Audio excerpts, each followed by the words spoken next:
What's up, YouTube? It has been a while. It's been a minute since I came before you all. Hope you're having a good one. Hope everything is working for you. This video is gonna be quick just because I'm sitting in the truck with the air off. Just point blank period. Just came to Harley to get a battery because mine is crap. Died out all the way on me, I guess. I tried to charge it back up. It ain't enough to start. So I was like, you know what? I'm just buying a new battery. You know, the bike been sitting for a minute. Hopefully, the plan is to actually ride it now that I have moved. Yeah, your boy moved. Said bye to New Orleans. You know, I know it was a short-lived, but it was cool. It was great while it lasted. Not really. And so now we are in Houston. I'm not going to tell y'all which part because I don't need to know all of that. But we in Houston. And we're going to try this out. You know what I'm saying? See how this is living. The little boy liking it. You know what I'm saying? Wifey cool with it. You know, we're going to figure it out. This should be an increase for everybody. That's the goal, at least. But I wanted to come chop it up with y'all. Haven't done anything in a minute. Let you know how the move went.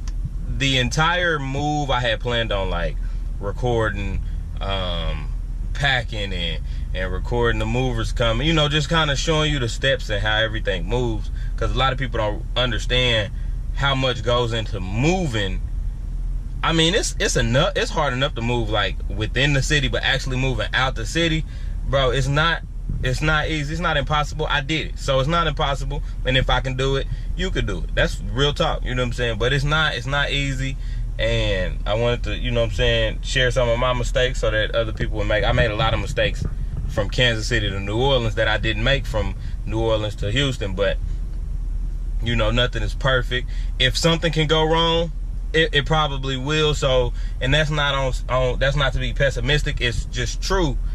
It's nothing is ever gonna just be perfect. It just don't work like that. So, you know, a couple of things didn't work out, or a couple of things didn't work out like I wanted to. We had a couple of delays. I got a really good deal on the Penske truck and the car hauler. I drove a 26-foot Penske truck. I had some guys come out and load the truck for me, and then I drove that in my wife's car on the back of the hauler, drove that here to Houston, and then had some different guys unload for me, and got storage and stuff, because we went from a 4-bedroom house to a 2-bedroom apartment. So obviously, you know what I'm saying, space is a little different. So I got a storage unit for all of the extras. But the drive was perfect. That Penske truck was diesel. It was a pretty big truck.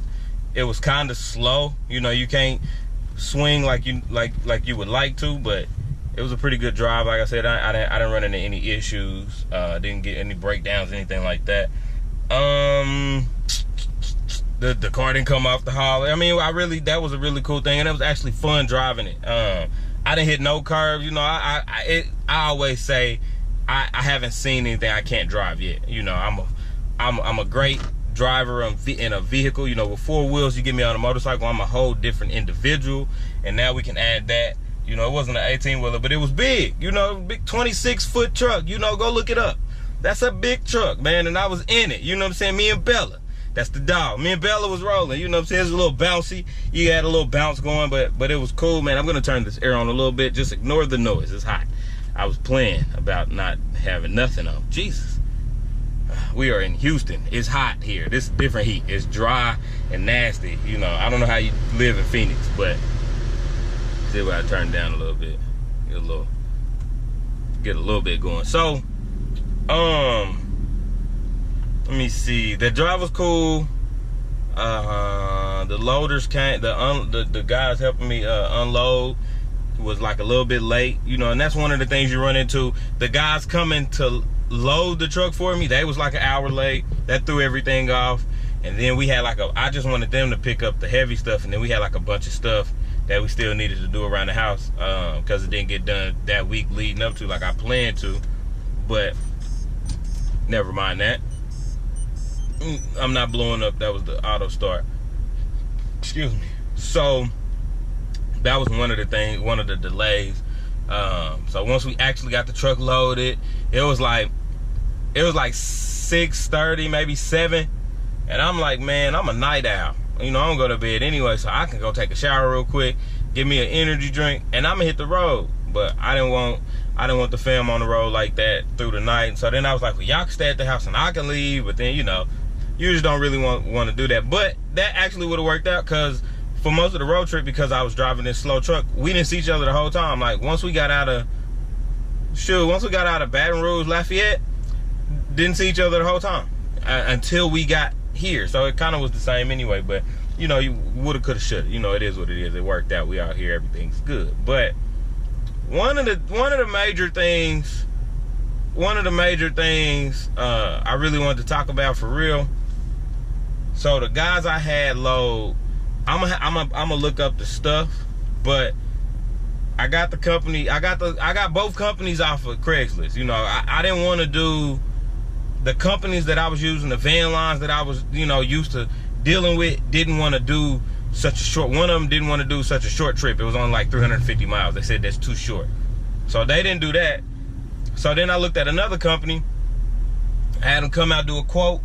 Okay, so I paid $2,600, give or take, to move everything from Kansas City to New Orleans. And that was them loading the truck, taking the stuff, bringing it, and unloading it. All we did was unbox. They would have unboxed the stuff because they wasn't going by hourly. They would have unboxed it if we wanted them to. They would have literally, you know, that was them they took the furniture apart, like the dining room table and stuff like that, the bedroom. They took all of that apart and put it back together. They would have unpacked the boxes if I wanted them to, but I was like, nah, I'm good. You know, we'll figure out where everything's going. But if you got like, okay, this is going to the kitchen, they'll put it in the kitchen for it. Like I paid $2,600 for that. I had somebody come give me a quote to just drive the stuff or move, you know, load it in the move. They want $4,000. Everything in Louisiana costs twice as much as everywhere else, and you make less than you make everywhere. Like it's crazy. And so that's why I did everything like I did, because I'm not about to give you $4,000 for 350 miles. That's highway robbery. And that was just one company. Another company was like at 36. You know, by the time you get the little insurance, because if you don't get the insurance, I mean, you don't have to get the insurance actually, because it kind of only cover major stuff, like if you was a total loss, like the truck get flipped or whatever. But even without the insurance, you looking at 34, 35. I'm like, man, I would have been okay with, you know, 20. I didn't want to pay the same. I was thinking $2,000 at the max, but I would have did 26 again. But that's not what they want. So I said, forget it. I did it my way. So then, but you know, give and take. So I paid the first guys about $240 with tip to load. Now they only loaded like the major stuff: couch, the furniture, appliance, you know, washer and dryer, beds, stuff like that. Like I had a king size bed that's huge. You're not lifting that by yourself. So anything I couldn't lift by myself, I had them. The other stuff, me and my neighbor did. Shout out to him too, because he didn't have to help me. It was his birthday, and he just pulled out and decided to help me. So cool. So, you know, making it short. So, but what you get is, you get your shit stolen. So, because we wasn't all the way packed, I keep my watches. You know, everybody know I wear watches. I got some nice ones. I got some cheap ones, whatever. But I had just got this watch for my birthday, bro, and I'm gonna put a picture on here. I had just got my watch for my birthday. And, you know, little homie turned 30. Mom's got me a Bulova. Bulova, however you say. I didn't even figure out how to say the word yet, but it was all gold Bulova. You know, all gold. Face was gold. Band was gold. The hands was. It was dope. It was a dope watch. Everybody liked the watch. You know what I'm saying? It wasn't too much. It wasn't too little. Now I got like Invictus and stuff like that too, but I keep my watches in like this little cupboard looking thing. It don't look like nothing. It's not. It kind of look like a smaller linen closet. I watched the dudes for a little bit. They checked out. Seemed like they was normal, cool dudes. All right, bet it's lit. So I wasn't about to babysit them the whole time, because I'm trying to maximize the time, because I'm cheap. So I'm taking stuff apart and moving stuff and putting it where they could just grab it and go. And I guess while I was doing that, one of them must have opened it, seen that watch, and snatched it. They didn't look at nothing else. They didn't take nothing else. And that was really all that they could grab pocket-wise. I ain't got a whole bunch of like trinkets or nothing. So they grabbed the watch. Now, I didn't see it until about 15, 20 minutes after they left, because I was about to go, and I was grabbing this watch and just was looking like, no, I'm pretty sure I put my watch in here. And so I text the guy that I was dealing with, you know, the man, his name is Thomas Martin or something like that. I'm gonna put all of the stuff in the description for y'all too, just in case you happen to be moving. You can, you know, I think it was like Prudential Moving Services or something like that, but you know, that's what it appear on Craigslist. And it's, you know, they got an 888 number, but you can do that anyway. You can pick your number, so that don't mean nothing. But they was some young guys. One was like 24, the other one was like 26. You know what I'm saying? So not like kids, but they, you know, was younger. Black dudes. All right, black dudes out of Mississippi. They wasn't out of New Orleans or nothing like that. If they would have been out of New Orleans, I probably would have been able to make a phone call and figure out who they was and try to get to them that way. Because this is YouTube, I'm not going to say how I would have handled it had I found the watch while they were still there. Or had I found out the watch was missing while they were still there. But it wouldn't have... I would have got my watch back. I bet you that. So, and more. But, so, I peeped game, seen it, immediately took it to the chin. I already knew. I texted the guy, said, hey man, ask your guys if they seen a gold watch when they was moving. That was me putting the plug in. Like, yo, I know they took the watch. He was like, man, well, you know, try to find it. Those are two of my best guys. I don't think they would do that and this, that. And I said, man, I honestly didn't get that vibe from him. If I'd have got that vibe from him, I would have followed him around the whole time. But I'm thinking, I give people the benefit of the doubt all the time. I'm like, also, you know, they getting their money. And honestly, I know how much the watch is worth. I know how much the watch was. I know how much my mama paid for the watch. They're not gonna get that on the street. So you stole a watch that you're gonna get no more. I mean, if you bump somebody over the head, you might get $500 for it, but I doubt it, because they buying it from somebody. You know, the links is already out.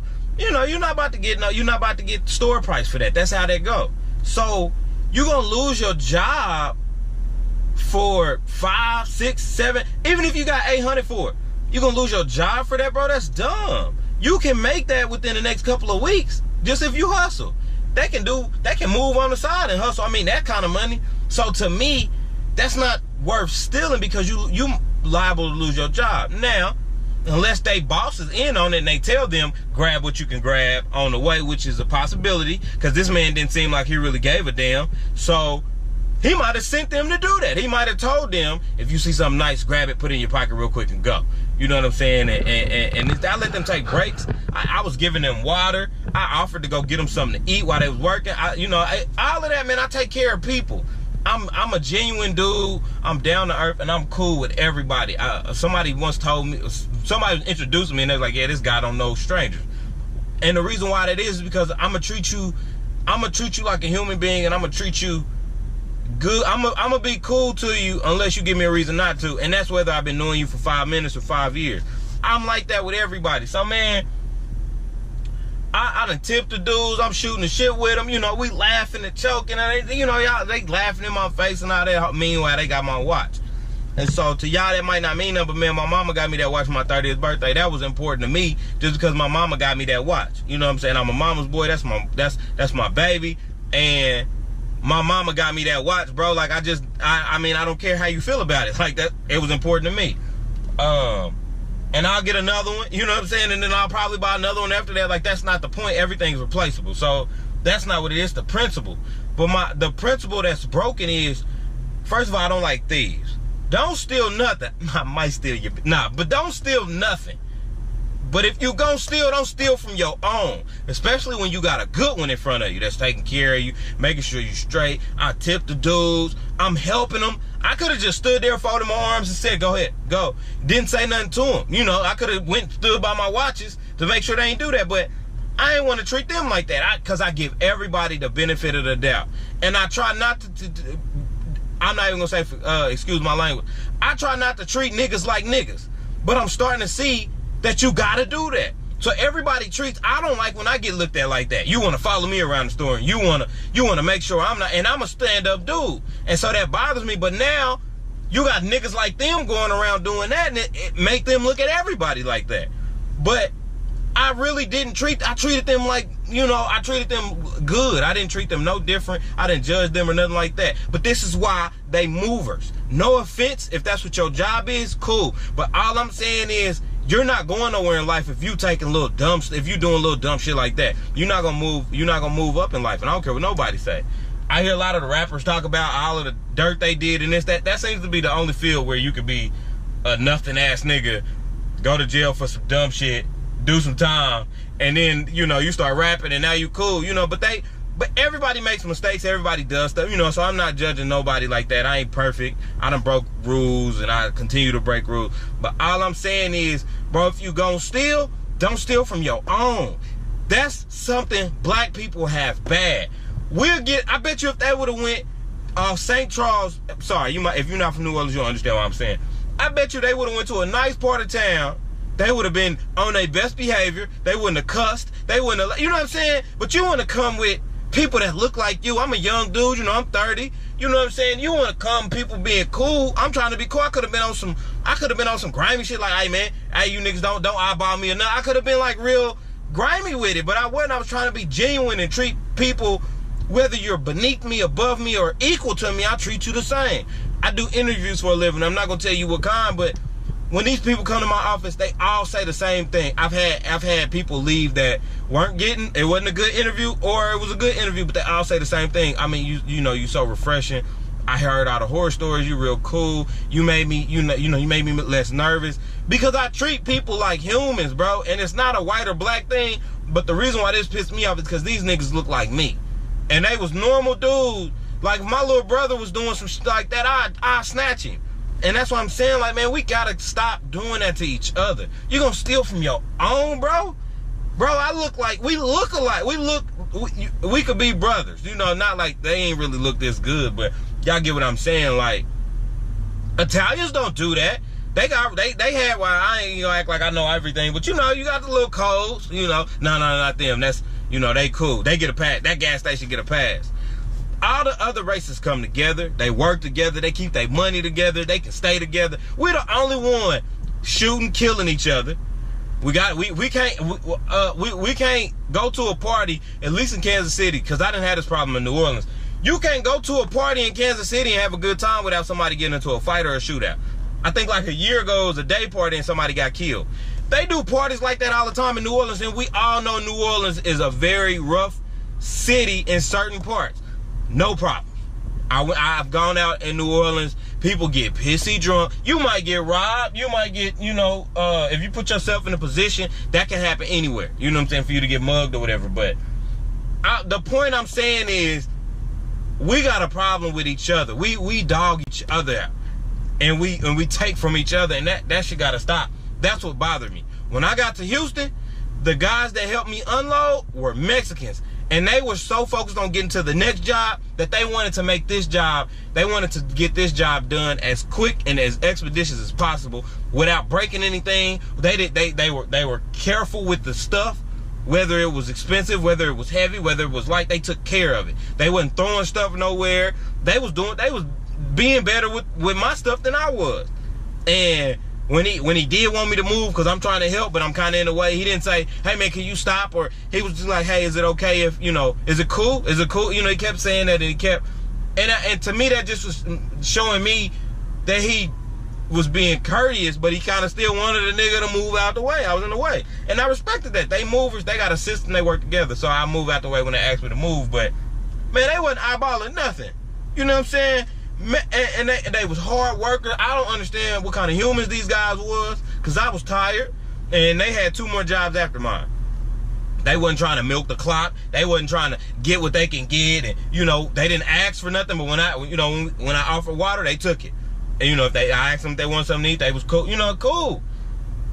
So I ain't got no problem after Mexicans, but I get some dudes that look like me. I get some black dudes, young guys, trying to get it.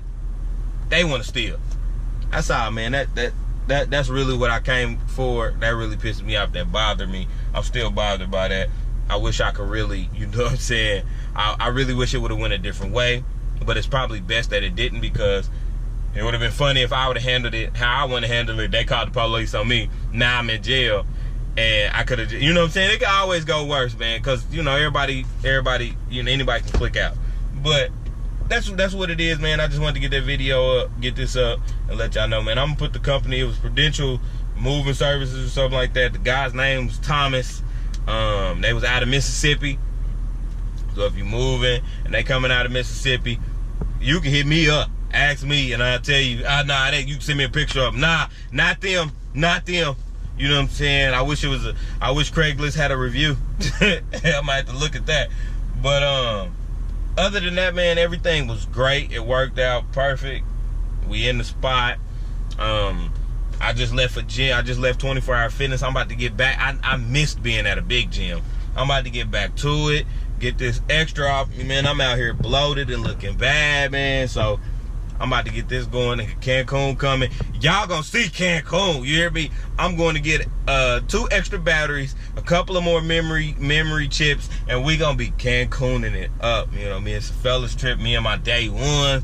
I mean, these guys was in my wedding. These was my niggas before that, like early in college. You know what I'm saying? These are the guys I started kicking it with my freshman year. So it's lit. We about to turn up and have a good time, and I'm gonna be on here and I'm gonna try to record more. Sorry if this video is too long. I said what I said. You can skip through. If you watch the whole thing, I definitely appreciate you. You feel me? Don't forget to like, comment, subscribe. If you want me to talk about something, hit me up. If you want to hear something, hit me up. If you want me to try something, hit me up. I'm in Houston. If you in Houston and you want to hit me up, hit me up. I need some riders. You know what I'm saying? I need to get in the car community because Big Baby need what she need. So, man, anything, man, hit me up. Give me something. I need material. I need shit to do. I'm bored. I ain't got no friends here. I got like 1.5. I got a cousin. Just hit me up, man. Hit me up. I need it. All right, peace.